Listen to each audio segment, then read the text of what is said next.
a huge donation. He sent $100 donation. And he says, whoa. Dude, was wondering when you were going to be on. Here's for your family, man. Dude, it's too much, man. It's above and beyond. Thank you so much, Renitis. And thank you guys, all of you guys. Wow, it's too much. You guys are getting me pumped. But we've got something for you tonight, man. We're gonna do a little bit of a game capture tutorial. We're gonna do it live right now. That's why Tristan is here. He's on the screen. We've been planning this out. We're gonna do a couple of these, and this is a chance for you guys to ask questions, give your opinions. We're gonna put these videos up on YouTube. Basically, what we discuss here right now, and I want to find truth. Is there such thing as truth? Does truth even exist? Is there such thing as truth? Yes, we're gonna find it right now, and we're gonna find the truth of what is the best capture utility, the best we can. So, Tristan, are you ready? Got this. Let's do it. Where should we start?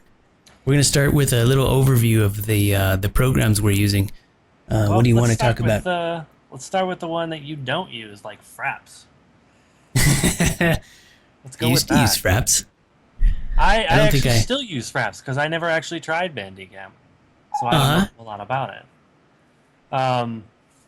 As far as the only issue I ever had with Fraps is definitely the size. It records in an extremely high quality, but it uses up a lot of space to record video, so you really have to get your clips and delete the extra if you want to use it as a decent program. But if you're looking for real high quality, it's definitely what you want to go with, I think. Yep. I'm just going to take some notes right here. What I want to do is let's look at the pros and cons of Fraps. So Fraps is going to be the first one I put up here. Yeah, we're not going to draw it out too long, but I'm just going to take some notes and I'm going to put them on the screen so you guys can see this. When we make this video, it should come out. So let's look at the pros and cons. Pros and the cons. Got it. So you say the pros of Fraps are the quality?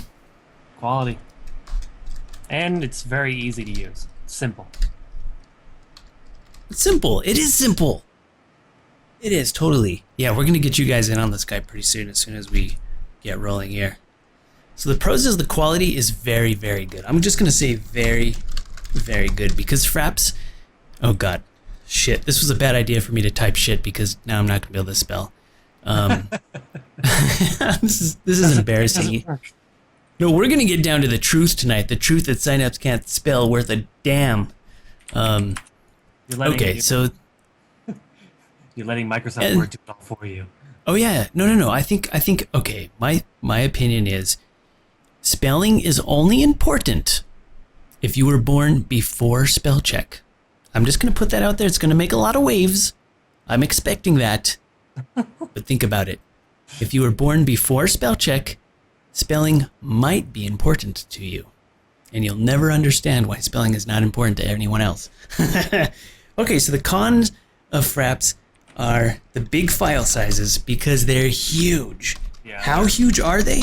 I didn't do the calculations on how big they are, but they're like 4 gigabytes per 30 seconds or something dumb. Like, they're huge. I mean, we're talking about gigabytes and gigabytes and gigabytes. Like, many gigabytes. Let's see. 18 minutes of a video that I've got on here is 1.5 gigs. So 1.5 gigs for 18 minutes? That's pretty good, man. Are you sure is that 1080, 30 frames per second? I think so. Let me see. Let me double check all these other videos I got on here. I may have. That's a really good I want to make sure I didn't compress them. I was looking through a folder of old videos that I'd used Fraps to collect. I'm making sure that that's what it is. Panda Suite is here. That's really cool. I haven't seen Panda Suite for a while, but I was thinking about Panda Suite because I was looking at some of my old footage. I put up a video on YouTube, and Panda Suite was there. She was in the chat. So I put up a new video on my YouTube, Basic Editing Tips, Adobe Premiere to After Effects. This is what my screen looks like with all my videos on it.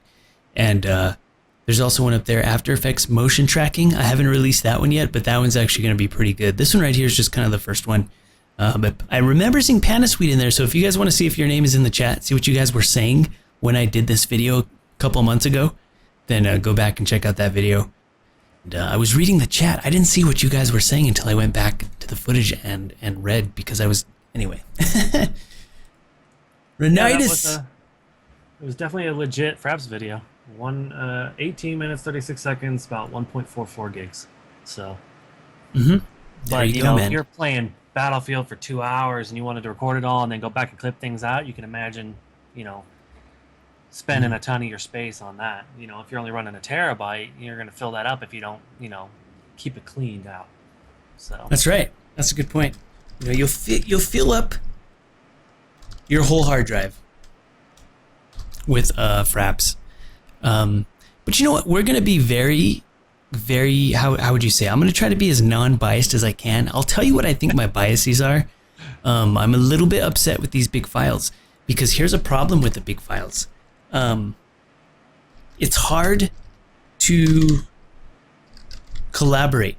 Oh, I think I spelled it right. Cheers for spelling correctly. If I had a microphone, I would drop it, or just drop it. Got that from Nexius. Done. Yeah, because of the internet transfer. So when I do collaborations with you guys, if I need video footage from you, there's a couple of legends right now in the chat. They're going to be legends of the arena. When I collaborate with you guys and I need your footage, and you send me Fraps, that's okay. You can send me Fraps footage. Mercator sent me 100 gigabytes of Fraps footage, 1080. Well, we both have, Swifty has Dropbox Pro, and I also have Dropbox Pro, and when Mercator was at the gaming house, he just dropped 100 gigabytes of Fraps, 1080 60 frames per second footage in the Dropbox, because Mercator. You know how this guy is. He doesn't give a fuck. Yeah, he's like, oh, you want some Legends of the Arena footage? I got some footage for you. Here's 100 gigabytes. Take that, pal. It took like 2 days to transfer all of that, but I got it. I bet. That's a huge upload. At least clip it or something. Yeah. No, I mean, it's okay, but the bottom line is it's huge. I have to have the real estate for that. That means, I've got to have 100 gigabytes free on my side, which I do. But, anyway. Who's up next? Anybody else have any, what are we missing here? What do we miss with Fraps? Well, if you use the free version, I can't remember the exact limit you have on it, whether it's a size. I think it only does like 2 gig bits or something like that. And or it may have a watermark. I'm not sure. I haven't used the free version in a long time because I've always had a paid for version and an actual. There's a time limitation, I think. Yeah, that's probably what it is. But a pro version or a licensed version, which lasts forever, it never goes away, is $37 one time. So I've been using it for a long time, and I've never rebought it.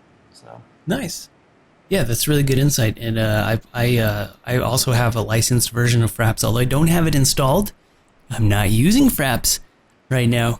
So it's not going to be, I know, I'll give you a little hint, it's probably not going to be my pick of the winner, but we can argue about that. If you guys want to argue with me, that's fine. I think I've got a couple of ideas that I'm going to be voting for at the end of the night. But hey, Fraps is solid, okay? It is solid. It's like, I'm going to put under the pros, it's the go-to for quality. It's like, I want to say that it's like, it's something you should be in your toolbox, I think. It is like the go-to. It's always going to work, and it's going to work for all your programs to edit with. Yeah. So the next one I think should be, and you probably won't consider this one, is OBS. If you are a streamer or plan to stream, it's definitely, it can record everything you do in a pretty decent quality. OBS, yeah. Yeah. Let's take a look at OBS. And XSplit is pretty much similar. It can do the same things. We just don't use it because it's not free. That's a really good point. OBS is free. It's free. Freedom. That's a huge pro. I'm using OBS right now. I love OBS. This is what my OBS looks like. And you can record OBS. Let me go. Oh, should I go into my settings? Before I show it on the stream, let me make sure I'm not doing something really bad. As long as it doesn't show your API key. Yeah, it doesn't do that, does is it? No, not Where's it's in it? deeper in your settings that it shows that. Let me show you guys something, because we're doing a demonstration here. And I want to show you. I'm not Actually- going to be able to fuck with this too much because I'm streaming with it, but I can at least show you. For OBS, if you just go to Twitch, when it asks you what program you want to use, they have complete tutorials on how to make it work with streaming. It tells you exactly what settings to use, all of the Here. bit rates and everything. You just have to actually look at the tutorials. Okay, take a look at, here's my OBS settings, and under broadcast settings, this is what I have my settings like right now. I'm dialed into Twitch Justin TV because I'm streaming. But there's an option here to save to file. Okay, which means under the mode right here, you can go file output only, or you can also choose save to file. So you can save your capture to file. So what you guys would do if you're going to capture game or screen or whatever is you'd go file output only, and then you do it like that. But here's the key that you've got to remember. Let me see here, encoding. Here's my encoding settings if you guys are serious. Yeah, we're recording. Well, I'm streaming, so it's gonna be recorded on Twitch servers. But what you got to do if you want to use this is set it to record to file, and you want to bump up your bitrate a little bit, because right now for streaming bitrate, the bitrate is low because you've got to stream it live. But if you're going to capture for YouTube, you can actually bump up the bitrate a little bit higher and squeeze a little more quality out of your OBS. That's what you want to do. So you can bump this up anywhere from like 10,000. You want to go really high quality, you could go up to 20,000. You could probably, I don't know how high it goes. I'm sure there's like a limit to how high it goes. But yeah, that's what you would want to do. Now those are the pros. The bitrate is really dependent, Ronitis, on your internet connection and the settings for your computer and stuff. What you can do is if you're going to stream on Twitch and you follow the tutorial that they give you, it tells you whether you're getting a decent connection or not on Twitch when you start it up. So you can do a couple of startups after trying different settings to see which one works for you. Because it's going to be different for every person. It's not always the same. Very nice. A little bit off topic, Dove? but it works. Yeah, I'll take a break here and there to answer questions that are off topic, like who's going to be in the next Legends of the Arena. I'll give you that info, man. Pretty soon here. I'll let you know. And yeah, XSplit can do this too. All right, XSplit also has, I don't have XSplit here, so I can't give you that demo. I choose OBS because I love OBS. It does everything that XSplit does that I need it to do, and it's got cool plugins and stuff. And but you can also do this with XSplit. I put here, you can save it to disk, you can capture to disk, and you can pick your bit rate. All right, so bit rate is gonna equal quality in a way. All right, so your bit rate, the higher the bit rate you can achieve, the more quality your video is gonna be, and yeah, Which will be directly related to how well your processor can handle the right. OBS bitrate. Exactly. Now let's talk about that. Let's talk about processor, because it's actually very, I'm going to put that under pros. It's easy on your CPU. True enough. I'm actually going to go up here to Fraps and put that under the cons, because under the cons, it's not easy on your CPU or hard it's drive. heavier. No. So OBS is easy on your CPU, but here's the cons. I've tested OBS in After Effects and in Premiere, and it's actually very slow to edit. It's actually slow, difficult to edit. I will never tell the Legends to use OBS to send me footage for Legends of the Arena. I will see to it that they can get Bandicam. I will help them get Bandicam before I will let them send me footage with OBS. Now, OBS, it makes a good picture. It looks good. But it is hell to edit. And it's because it saves to MP4 because of the, yeah. however it time compresses with surfing, that H. Yeah. So it's tough. It's very difficult to edit.